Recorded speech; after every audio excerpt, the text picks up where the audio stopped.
One of the strangest phenomena is that if there is a Jew on the other side of the planet and something happens to him, the other Jew on this side of the planet cares. That's what happened on October 7th when Jews were attacked in Israel and Jews worldwide responded. Why does this happen? What connects us? Is there a rational or spiritual reason? How is it possible?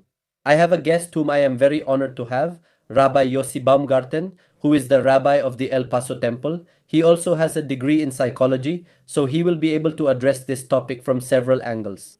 He is actually the grandson of the first Shaliach of the Rebbe in Argentina, so he also comes from a prestigious lineage, you could say, in terms of Torah. And I would also like to mention that the rabbi was, I think it was yesterday, at Rabbi Zvi Kogan's funeral. May his memory be blessed, who was killed in Abu Dhabi a few days ago. How can a Jew in Abu Dhabi and a Jew in Argentina both attend his funeral? What is the connection behind this? I'd also like to mention Rabbi Yossi's work with Israel's soldiers later, and welcome Rabbi Yossi. First, let me greet the entire audience and let's say these words now. In memory precisely of Rabbi Yitzhak HaKohen Kogan, son of Alexander Sender, may his soul be elevated, which surely is elevated, and may he intercede for us and all of humanity so that there may be more peace, more love, more democracy in the Middle East. Israel is the only place that is the heart of planet Earth.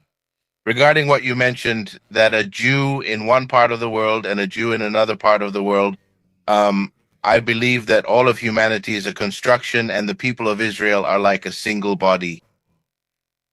When there is pain in the foot, when there is pain in the hand, the whole body hurts. As it is written about Israel, Arevim ze ze bazeh, all of Israel are guarantors for one another. If something happens to someone else somewhere else, in a way it also happens to me. So we all have to learn. And we all have to take the lessons, in this case from Rabbi Kogan, or from every suffering, or from every joy, from every success of any member of the people of Israel, wherever they may be. Since the people of Israel are a beacon and a light for all nations, as is clearly mentioned in the Old Testament, in the Torah. Rav, then could you tell the audience a little bit? Look, I just got out of reserve duty as an Israeli army reservist. As the audience knows, I'm not a professional soldier, but due to the situation, we go to defend Israel, and now I've just come out.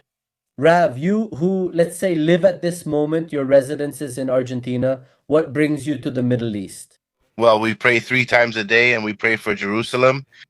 When we eat even a piece of bread, we pray for Jerusalem and for the land of Israel. As I mentioned before, it is the light of the world, the energy of the entire planet Earth, and the heart of all the people of Israel. Since what happened on October 7th with a friend of mine named Daniel Benayan, we felt the obligation to help and to be present in the land of Israel.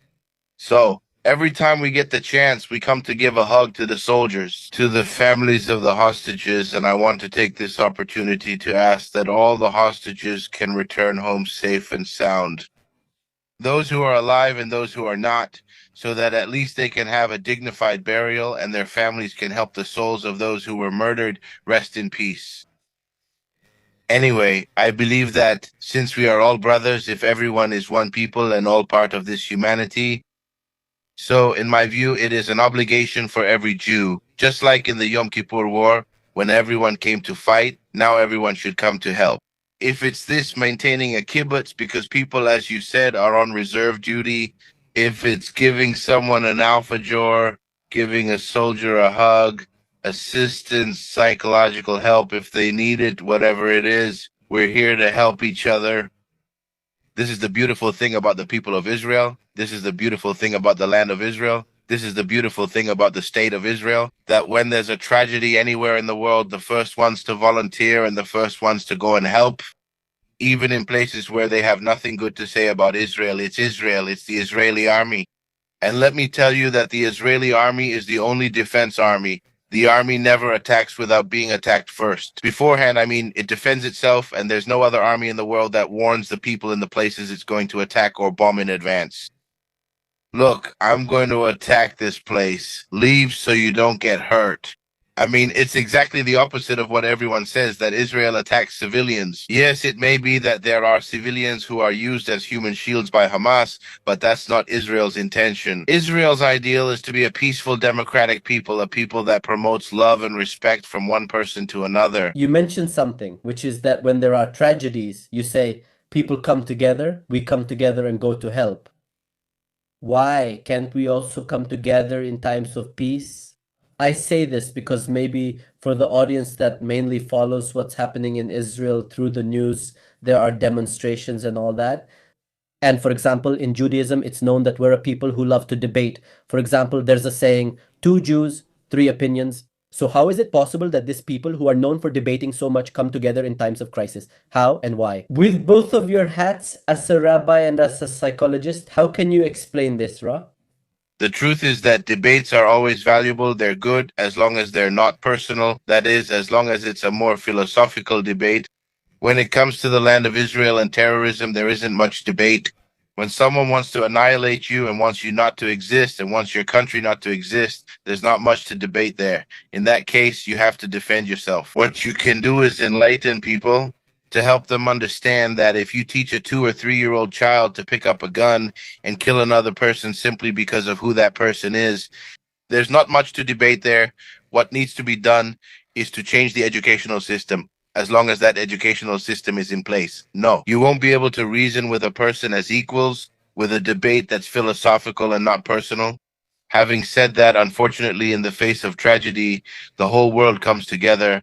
There are even people who give everything in the face of a hurricane, an earthquake, whatever it may be. Being there when we're all doing well and helping each other is easy, but when there's a tragedy, it's hard. The people of Israel have this brotherhood, this fraternity, this beautiful thing. No matter how one thinks or feels one way and another thinks or feels another way, when it comes to defending the state of Israel, when it comes to defending the Jewish people, we unite. It doesn't matter what we feel, and it's very beautiful to see.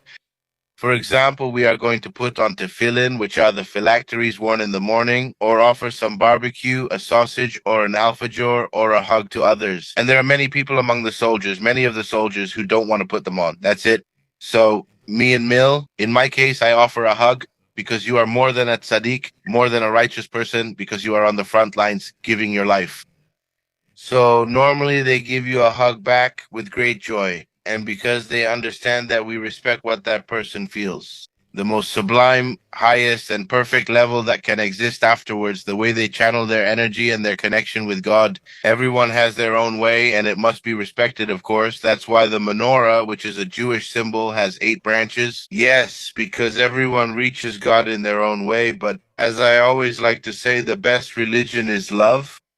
So one goes beyond any dogma or commandment and connects with God in the best way possible. Something you mentioned literally reminded me of last week at the Gaza border, just as the sun was about to set. I hadn't put on tefillin yet. We were already there, about to go in, and I realized I hadn't had the chance today. This feeling is something that never happens to me. But can you give a classic example so the audience understands Chabad and tefillin? The feeling? No, I mean, I couldn't believe the incredible synchronicity there was in that. I think I believe it. I think that's what it was. What you mentioned, that even when there is a military front, we don't forget that there are other people dealing with other fronts. Whether it's the spiritual front, others are in the economic front, others in social media, whatever it may be. In that sense, a non Jew could learn from this because, okay, let's say Jews are watching this video and saying, how nice, I belong to this people. That when something happens, we all come together to protect each other. How does a non Jew fit into this? Or what can they take from this collective teaching of the Jewish people? First, unity, respect. And I wouldn't make such a big difference between Jews and non-Jews. There are many righteous non-Jews who join the Israeli army because they understand that Israel is the most important thing there is. They understand that God's command is that one can be a very good person and one can be a very good Noahide, a Ben Noash, fulfilling everything that the Torah says a non-Jew has to fulfill. And part of that is respect, love, and understanding and all the good things that a person can have to make this world a better place. And we all know that we have 7 universal commandments, and those 7 commandments are for the entire planet Earth. We share this world with all human beings, with animals, with plants, with everything that God gave us, and we have to respect it in the best way possible.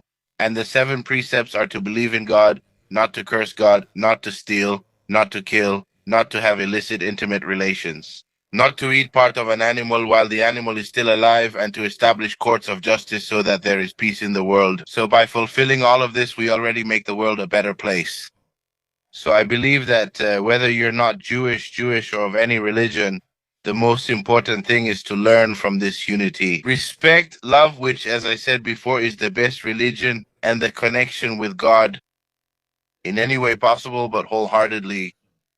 Psychologically, to understand that you belong to humanity, that God wants something from you, that you exist to shine a little more light, that you are a small cog in this great machine, and that God placed his bet on you. That is the most important thing there is.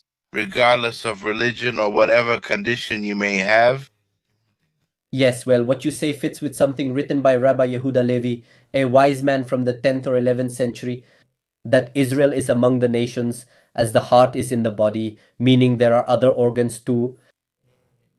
Like you said at the beginning, that humanity is like this construct, this system, and you gave the example of pain in one organ affecting the rest. Of course, it's Israel, but it would also apply to humanity, to what you mentioned. And regarding the public about the Noahide laws, in fact, this law of establishing courts, the fact that it is a collective law, because one cannot make a court alone, a court of justice, but rather it is a collective law. Therefore, there is indeed a logic for people to come together for a common goal. So, yes, it exists, of course. This is also relevant for non Jews, seeking social harmony and, let's say, a common goal. And Raf, to conclude, is there any message you would like to end with so that people come away more aware? Especially in these times where we see so much, let's say, dichotomy, societies, we see left, right, religious, non religious in every society. What could you say to the audience watching us? Most of them are non Jews, many non Jews, of course. the first thing I can say is that no one has a monopoly on the truth, and that you shouldn't make any discussion personal, but rather philosophical. But I want to clarify something. There's a saying, if you didn't see it, don't believe it. That is, if you weren't there and you didn't see it, even if it was all over the news and everywhere, don't believe it. Because a lot of people opine, they're pundits, but they don't have the whole picture, especially about the people of Israel and what's happening in Israel. The people of Israel are a people of peace, a people of love, a democratic people. There may be people who have different opinions. There may be people from the left, from the right, but we are all defending what is our home, what is, as you said, the heart of Israel. Anyone who can support by explaining, by coming to the land of Israel, by giving a hug to the Hayalim, to the soldiers, by giving them a hug and comfort, and to exclaim and proclaim and ask, because it's not normal that there are 101 hostages, more than a year, and to be a beacon of explanation, and that the situation in the world is not normal when there are people who are deprived of their freedom.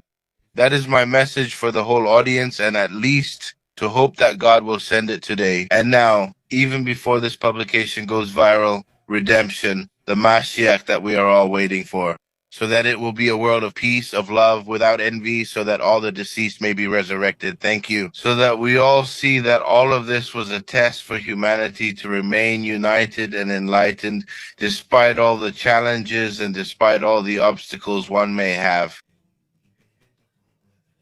And once again, respect for one another from one person to another is the most important thing I would like to leave with the audience as a reflection. Thank you. Amen. Thank you, Raf, for joining us, and thanks to everyone who watched. May Hashem hear your words. Greetings to both of you from Israel. Amen. Amen. Thank you very much.